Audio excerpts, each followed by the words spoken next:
যেহেতু 5টা নাগাদ সাজতে বসেছিল এবং 7টা বেজে গেছিলো, সাথে সাথে ঘরের মধ্যে প্রচুরই লোকজন চলে এসেছিলো, সেহেতু খুব ভালো করে লাস্টের দিকে ভিডিও করা হয়নি।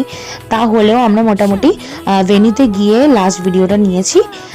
এই হলো ট্রানজিশন ভিডিও, দেখে নাও তোমরা। কোনেরই তো সাজে অন্তরে আজে আনলে তুমি ভালোবাসা যে, ও শুভ শুভ শুভ এ ফাগুনেরই মাসে, ও আলো আলো সবই তোমার। বলো কেমন লাগছে? ভালো লাগছে দিদির কাছে সেজে আমার। পছন্দ হয়েছে? ওকে, তুমি খুব busy. Ta-ta, thank you so much, খুব ভালো থেকো। গায়ে হলুদের জন্য খুবই তাড়াহুড়ো ছিল, সেই জন্য কোনো রকম কোনো ভিডিও নেওয়া হয়নি। সেই জন্য গায়ে হলুদের সাজের কিছু ছবি তোমাদের সাথে আমি শেয়ার করে নিলাম।